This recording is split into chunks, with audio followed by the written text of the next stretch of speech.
Welcome to our October meeting. May we please have a roll call? Ann Shout. Here. Margie Dunn. Sonny Aluzo. Here. Raymond Layton. Here. Pat Doherty. Here. Harren Beatty. Here. Don Black. Here. Marshall Ballard, excused. Welcome to our meeting. On the onset, we would like to limit all public comments to 4 minutes from the people speaking on the items on the agenda tonight. Can we start our meeting with new business, and that's the consideration of a request from Tysinger Promotions, Inc. to rezone 1.31 acres from C4 Neighborhood Business District to C3 Commercial District. The property is further identified as Craven County Parcel Identification 8-043-007. Would the staff please introduce this to us and give your recommendations? Yep. So the applicant is Tysinger Promotions, Inc., and the location for this rezoning is 2403 Trent Road. Parcel ID number 8-043-007. The existing zoning is C4 Neighborhood Business District, and the proposed zoning is going to be C3 Commercial District. The size of the lot is 1.3 acres, and the parcel is currently developed, and it has the Fabulous Finds upholstery business currently located on the lot. So this is some imagery off the site. Okay, so the existing zoning is C4, which is the neighborhood business district. It's established as a district in which the principal use of land is to provide for the retailing of goods and services to nearby residential neighborhoods. The regulations of this district are designed to limit the businesses which may be established therein in order to protect abutting residential areas. The proposed zoning would be C3 Commercial District, which is a district established for offices, personal services, and the retailing of durable and convenience goods. This district will generally be located on the city's major radial roads because these districts will be located on high-volume traffic arteries and will be subject to view not only of local residents but tourists and other non-local motorists. Ample off-street parking, controlled traffic movement, and an appropriate appearance, including suitable planting, shall be provided. So here's an example of uses that are allowed in the C3 district. It goes from anywhere from single-family residential, multifamily developments, hotels, retail, banks, restaurants, marinas, hospitals. The surrounding zoning currently to the north, we have C3 Commercial District and I1 Industrial District.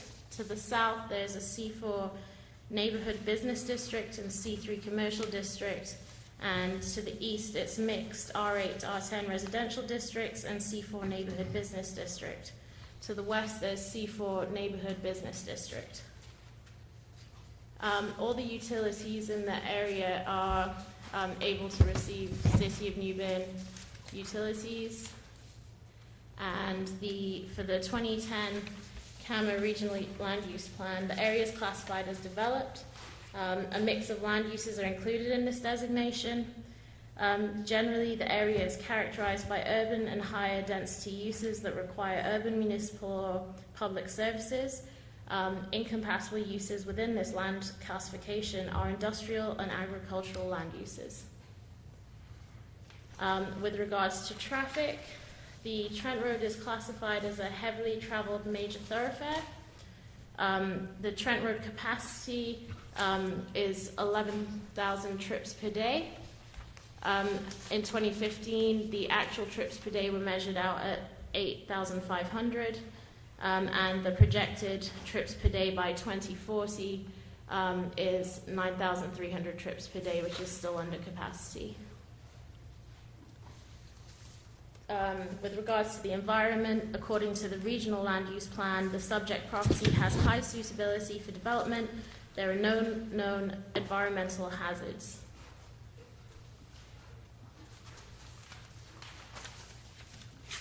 With staff recommendation, the proposal to rezone the subject property to C3 Commercial District is consistent with the character of the adjacent land uses and zoning classifications.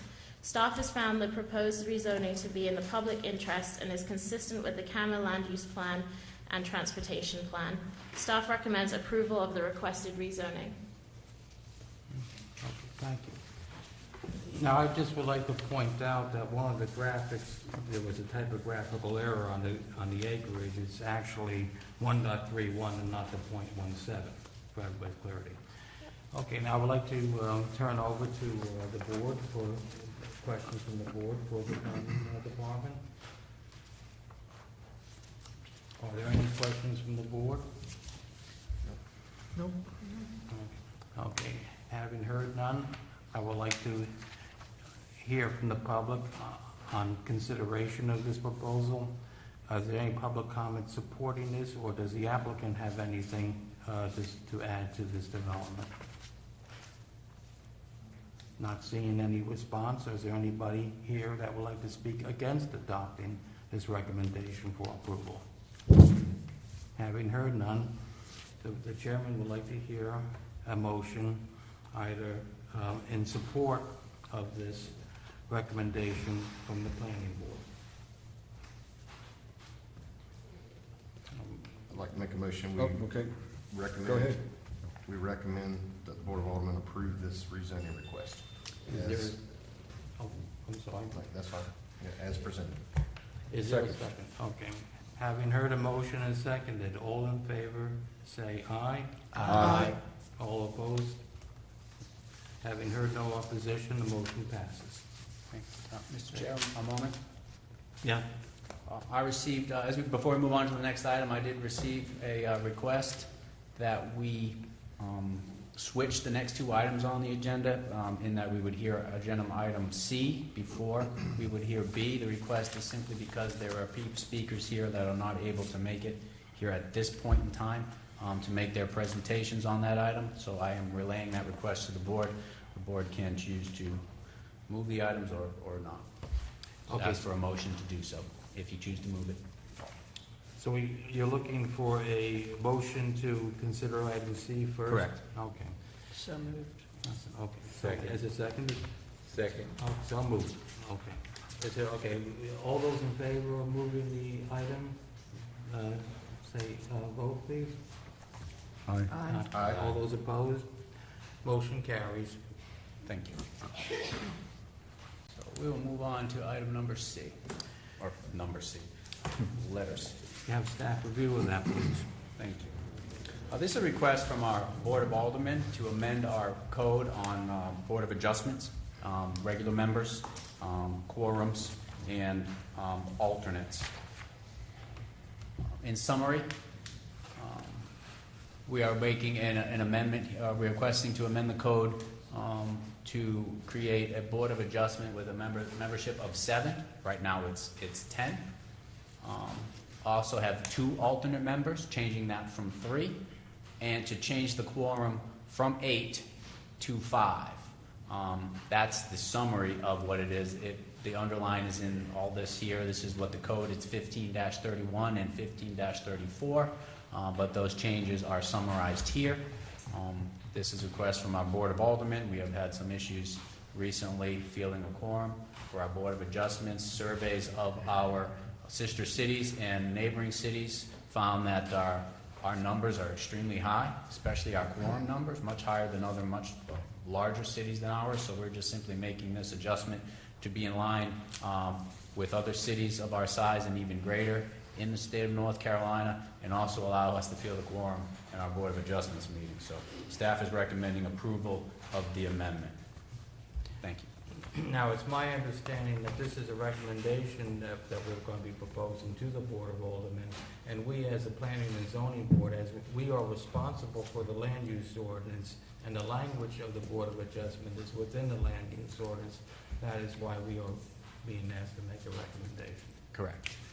Okay. Now I'd like to return this to the board. Is there any board discussion on this proposal?